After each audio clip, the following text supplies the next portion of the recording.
Good afternoon student. हम लोग भूगोल पढ़ रहे थे। भूगोल में हम लोग ने भूगोल में प्राकृतिक संसाधन आप लोग का चल रहा था, जहाँ तक आज हम लोग उसमें कल तक हम लोग जहाँ तक पढ़े थे उससे आगे हम लोग आज पढ़ेंगे। आज हम लोग पढ़ेंगे भूमि क्षरण, इसके बारे में। भूमि क्षरण या भूमि अपवर्दन के कारण को पढ़ेंगे। भूमि अपरदन के कारण के कारण भूमि क्षरण या भूमि अपवर्दन के कारण को पढ़ेंगे। तो भूमि क्षरण या भूमि अपवर्दन निम्न कारणों से होते हैं। जो भूमि क्षरण आपके होते हैं या भूमि अपवर्दन निम्न कारणों से आपका होता है।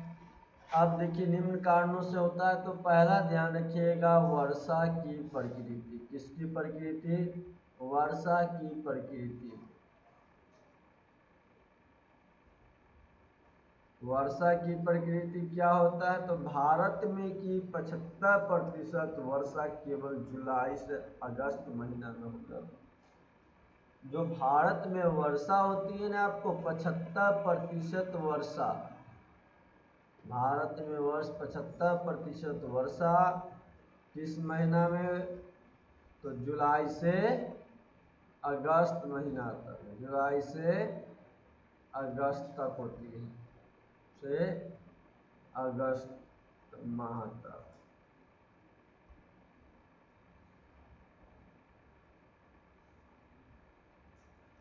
यह वर्षा मूसलाधार बौछार के जल के रूप में होती है। ये वर्षा कैसे होती है? मूसलाधार होती है। कैसे होती है? तो मूसलाधार तथा बौछार के रूप में होती, तथा बौछारों के रूप में होती है। बौछारों के रूप में होती है। तो वर्षा की प्रकृति में अब जाना कि 75% वर्षा केवल भारत में जुलाई से अगस्त माह तक होती है और मूसलाधार तथा बौछारों से के रूप में होती है। मूसलाधार वर्षा होने पर भूमि जल को सोख नहीं पाती। यदि मूसलाधार बारिश होगा तो भूमि जल को क्या नहीं कर पाती है? सोख नहीं पाती है।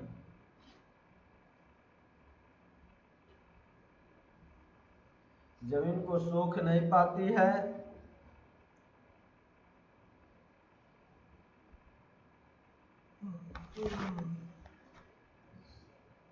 और बाह्य जल के रूप में सारा वर्षा जल बह जाता है अपना साथ साथ भूमि की ऊपरी परत सहित अनेक उपजाऊ तत्व को बहाकर ले जाता है। फलस्वरूप भूमि के कटाव वर्षा की वेगवती बूंदी के पड़ने व जल के तीव्र बहाव से होता है। शुष्क क्षेत्रों में पवन द्वारा अपवर्दन क्रिया तीव्र होती है और शुष्क क्षेत्रों में हम लोग देखें तो अपवर्दन के द्वारा क्रिया क्या होती है? तीव्र होती है। दूसरा आप लोग ध्यान रखिएगा, क्या होगा दूसरा? वन शोषण। वन शोषण, वन अशोषण,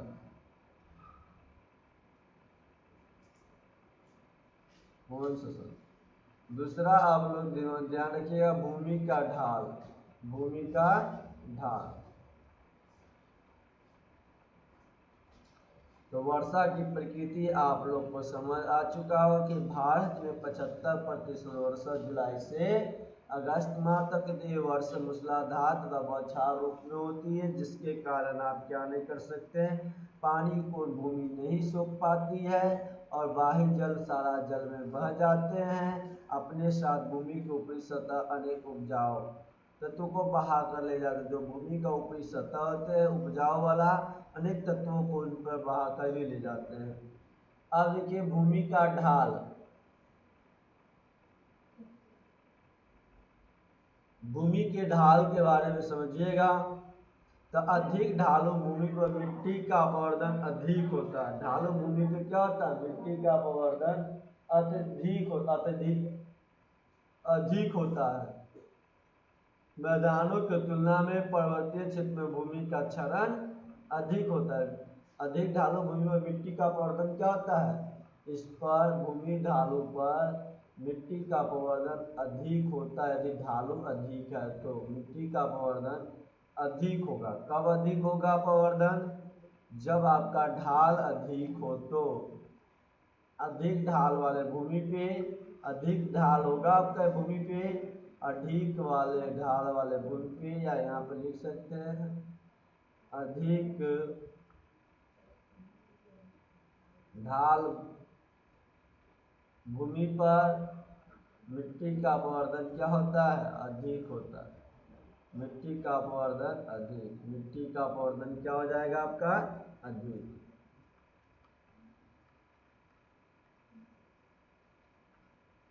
अपवर्तन अधिक।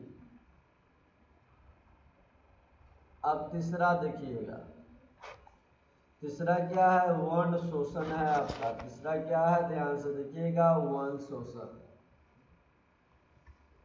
वन शोषण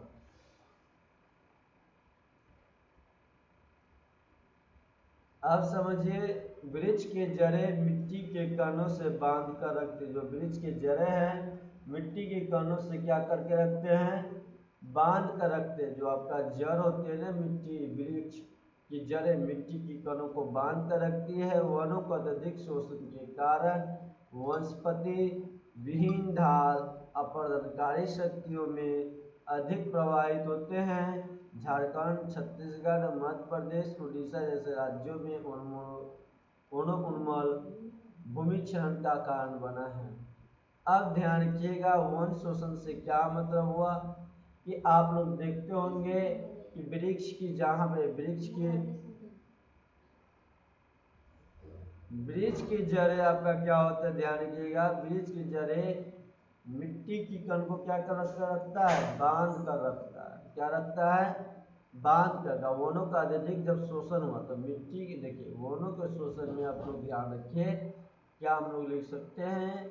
ध्यान, वृक्ष की जड़ों क्या करता है? मिट्टी को बांध कर रखता है। वृक्षों की जड़ों मिट्टी को बांध कर रखता है। जड़ों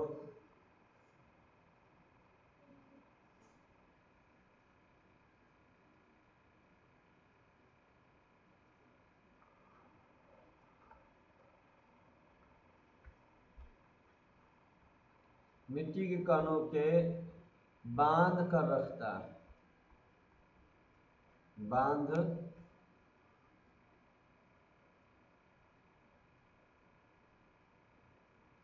रखती है, बांध कर रखती है, ठीक ना? जब बांध के रखती है वृक्ष की जड़ों को, कणों को, मिट्टी के कणों को, तो हम लोग जब वन को, पेड़ को काटेंगे, वृक्ष को काटेंगे और कमी आएगी, वनों में शोषण करने के कारण वनस्पति विहीन ढाल बन जाएंगे। और जब वनस्पति विहीन ढाल तो अपवर्तनकारी शक्तियों का क्या होगा? अधिक प्रभावित होंगे। ये आप कहाँ कहाँ पे किस किस राज्य में देखिए, तो झारखंड, यहाँ पर वन उन्मूलन किए गए हैं। झारखंड, छत्तीसगढ़,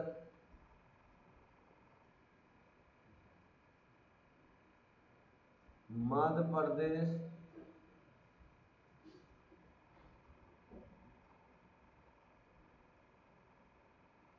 और उड़ीसा,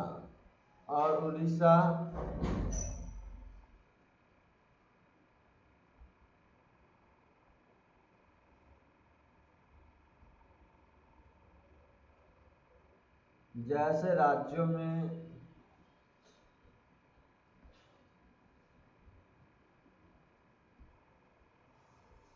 क्या होता है? उन्मूलन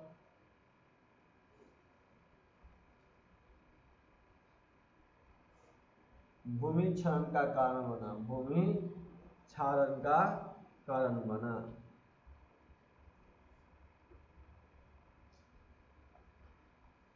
अब ये बात आपको समझ आ गया? कौन कैसा, जहाँ पर वनोन्मूलन किया जाएगा, वनों का शोषण किया जाएगा जिस राज्य में, वृक्ष की जड़ों का मिट्टी के कण के बंद रहने से यदि वृक्ष को काट देंगे हम लोग तो वहाँ का जड़ें क्या हो जाएगा, मिट्टी के कण से नहीं बंधेंगे, जिसके कारण क्या हो सकता है, बहाव होंगे, भाव का ढलान होगा, अपरदन शक्तियों में अधिक प्रवाहित होगी। अब चलिए 4 नंबर आप लोग देखिएगा, 4 नंबर धरातलीय धरातलीय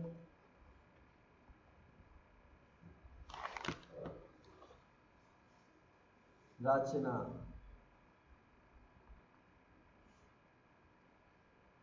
अब इसमें समझिएगा आप लोग, प्राकृतिक का वनस्पति ह्रास मनुष्य के पशुओं द्वारा अति चराई से भी होता है। यदि मनुष्य के द्वारा प्राकृतिक वनस्पति का ह्रास किससे होता है, पशु के द्वारा अधिक चारण से होता है, यानी चराने से होता है, पशुओं को अधिक खिला देने से होता है। तो खिला देने से होता है, इस बात को अधिक रखिएगा, चारा जो भी चारण करने से, अधिक चारण करने से पशु का जड़ समेत उखाड़ते हैं। आप पशु क्या करते हैं, जड़ समेत उसको उखाड़ उखाड़ कर खा जाते हैं, जड़ समेत उखाड़ कर खाते हैं। इनके खुरों से भी मिट्टी ढीली पड़ जाती है, इनके खुरे से भी मिट्टी क्या हो जाते हैं, ढीली पड़ जाती है, इनके खुरे से भी मिट्टी क्या हो जाती है, ढीली पड़ जाती है। पर्वतीय ढालों पर अधिक तथा अविवेकपूर्ण पशु चारण द्वारा भारी मात्रा में ढाली पर अपवर्दन होता है। गुजरात, राजस्थान, मध्य प्रदेश, महाराष्ट्र में अतिचारण भूमि के अपवर्दन के लिए उत्तरदायी है। तो आप लोग लिख सकते हैं यहाँ पे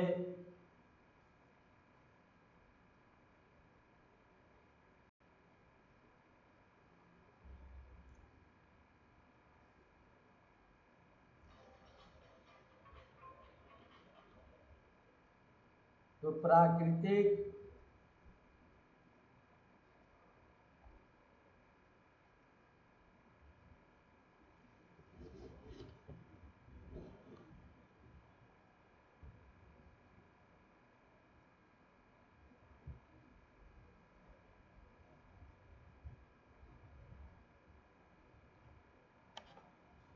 वनस्पति ह्रास का लिख दीजिए, का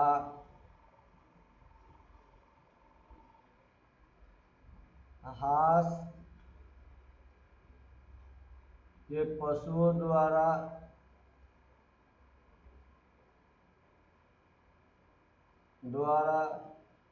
अति चराई के कारण, अति चराई से होता है।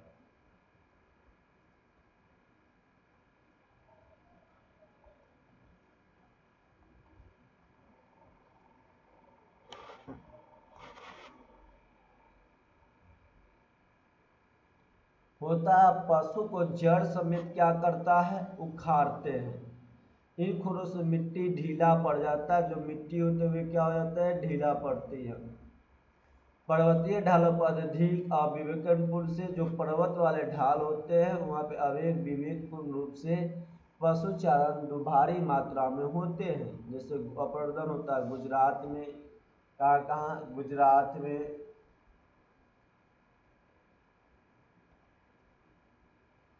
राजस्थान, मध्य प्रदेश,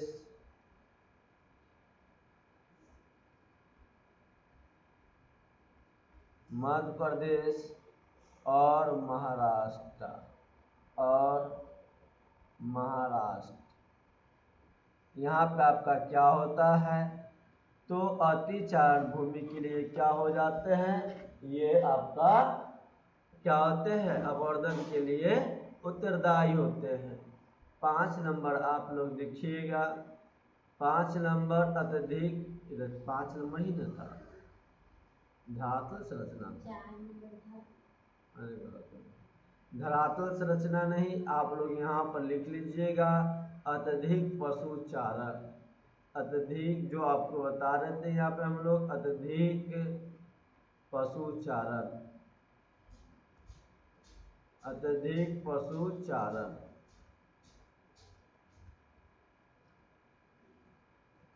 अब 4 नंबर, तो आप मान लीजिए आपका 4 था, तो अब हम लोग का कितना नंबर 4 था। अब हम लोग 5 देखेंगे। अब देखिए धरातलीय रचना, धरातलीय रचना के बारे में। धरातलीय रचना,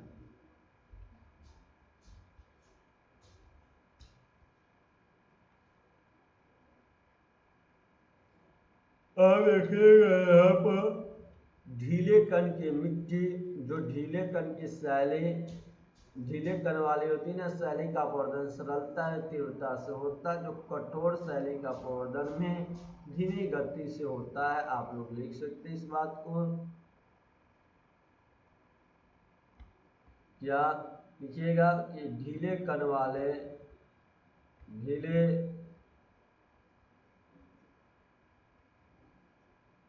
कण वाली शैली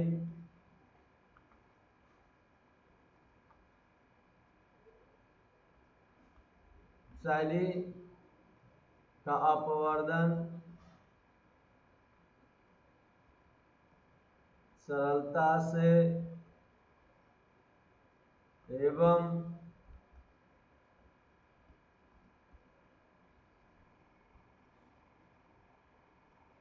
तीव्रता से होता है। तीव्रता से होता है, तीव्रता से होता है, होता है।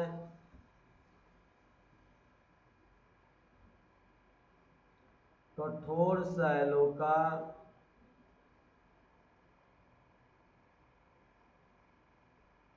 अपवर्धन धीमी गति से होता है। अपवर्धन धीमी गति से होता है, गति से होता है।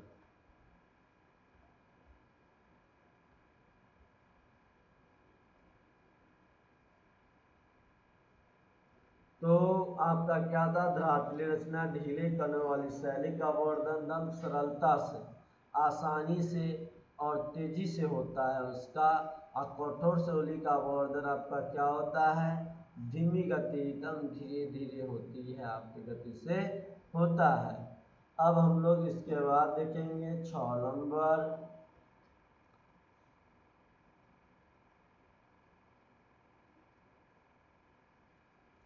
अब देखिए स्थानांतरीय कृषि, स्थानांतरीय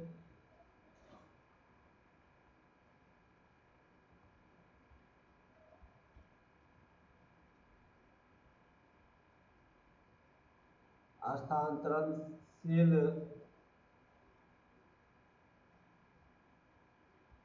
कृषि।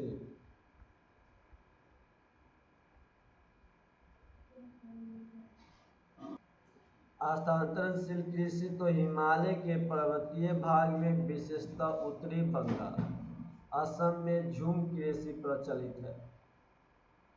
तो किस भाग में? जिधर हिमालय का पर्वतीय भाग है, ठीक ना, हिमालय का पर्वतीय भाग,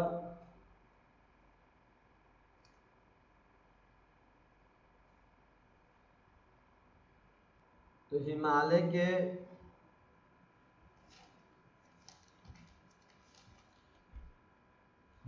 के आपके पर्वतीय भागों में, विशेषतः कहाँ पे? उत्तरी बंगाल में। तो आप उत्तरी बंगाल में, बंगाल एवं असम में कैसी खेती होती है? झूम कृषि। कौन सा कृषि? झूम कृषि प्रचलित है। कौन सा कृषि प्रचलित है? झूम कृषि पश्चिमी उत्तरी बंगाल में एवं असम राज्य में प्रचलित है। इस प्रणाली के अंतर्गत वनों के जलाकर उन्हें साफ कर 2 से 3 वर्षों तक फसल उगाए जाते हैं। और झूम खेती के अंतर्गत वनों को जलाकर उन्हें साफ करके 2 से 3 वर्षों तक फसलें उगाई जाती है। उनकी उर्वरता शक्ति नष्ट होने के पर भूमि के कुछ वर्षों के लिए परती भी छोड़ दी जाती है। और तो उर्वरता शक्ति नष्ट होने पर क्या करता? भूमि को छोड़ भी देते कुछ वर्षों के लिए खेती करना, छोड़ देते हैं तथा एक नए भूमि के साथ कर ले जाते हैं, एक नया जमीन के साथ एक नया भूमि के जगह पर उसका खेती कर लिए जाते हैं। इस प्रक्रिया में वनों का तो क्रमशः विनाश होता ही है, क्योंकि वनस्पति भिन्न आवर्धन के शिकार होते हैं। यह कृषि प्रणाली मध्य प्रदेश में डाढ़ा, हिमालय में खील और पश्चिमी घाटों में कुमारी कहलाती है। यही खेती आपका जो असम में झूम कृषि, उत्तरी बंगाल में झूम कृषि कहलाती है। यह कृषि प्रणाली आपका मध्य प्रदेश में क्या कहलाती है, तो ढाह कहलाती है। क्या कहलाती है, ढाहा, ढाहा कहलाती है। जो झूम कृषि मध्य प्रदेश में आप लोग को क्या कहलाती है, ढाहा। अब मध्य प्रदेश के बाद आप लोग याद रखिएगा हिमालय में क्या कहते हैं, खील कहते हैं। हिमालय में क्या कहते हैं, खील।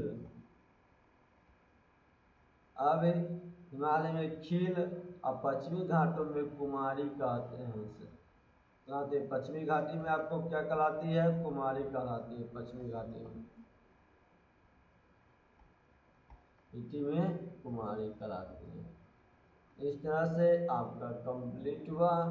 क्या कंप्लीट हुआ, हस्तांतरण कृषि। अब चलिए सातवां आप लोग देखिए, खनन कार्य।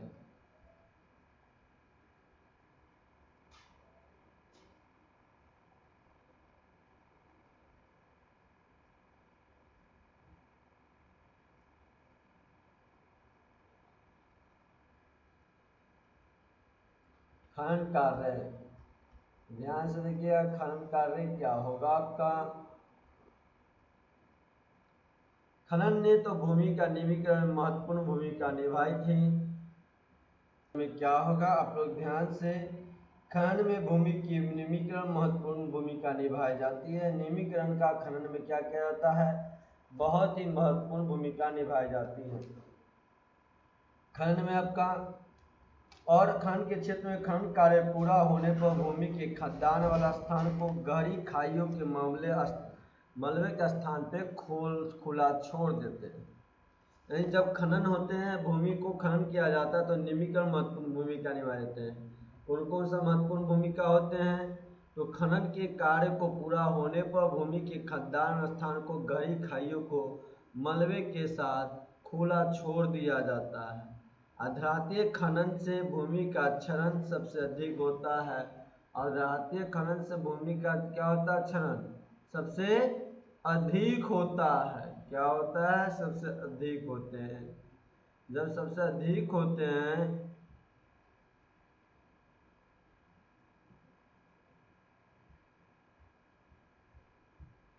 अधिक होता है और धातीय खनन की भूमि क्षरण सबसे अधिक होता है। खनन के कारण झारखंड, छत्तीसगढ़, मध्य प्रदेश, उड़ीसा जैसे राज्यों में भूमि का क्या है, निमीकरण है। क्या है, निमीकरण है। इस बात पर ध्यान रखिएगा। चलिए तो हम लोग लिख सकते हैं किस किस राज्य में, तो लिखिए खनन कार्य में भूमि की क्या हो जाता है, क्षेत्रों में। तो खनन कार्य किस किस राज्य में, झारखंड में। कहाँ पे, झारखंड में। छत्तीसगढ़ में,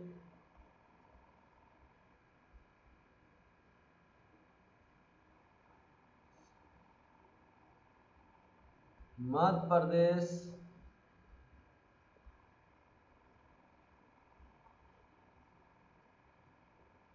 और उड़ीसा,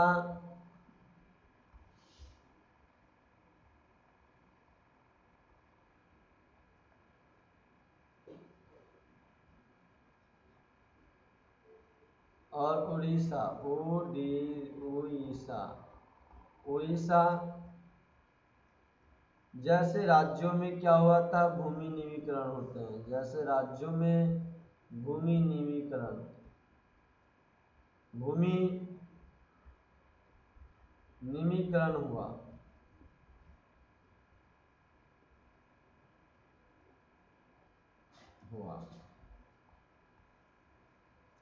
तो खान राज्य में कहाँ कहाँ, झारखंड में, छत्तीसगढ़ में, मध्य प्रदेश में और उड़ीसा जैसे राज्यों में भूमिकरण का निवीकरण हुआ।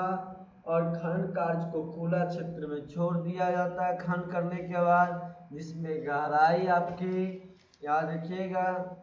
खनन क्षेत्रों में खनन क्षेत्रों में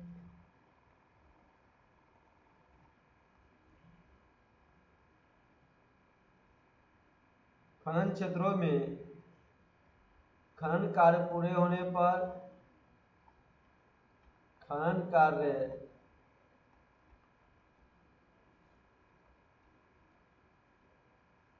पूरा होने पर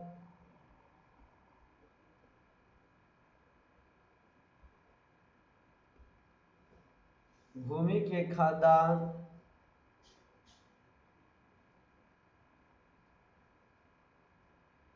तथा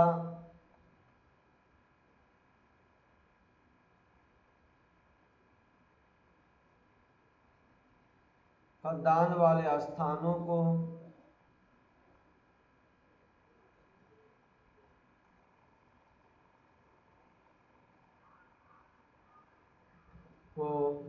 गहरी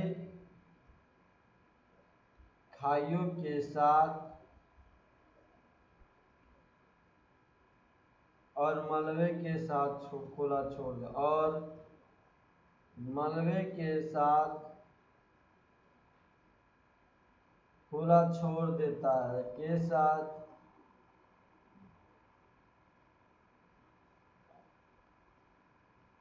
खुला छोड़ दिया जाता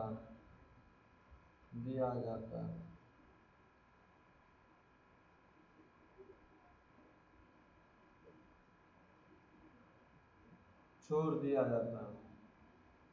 तो इस तरह से आप लोग को पता चला, क्या चला पता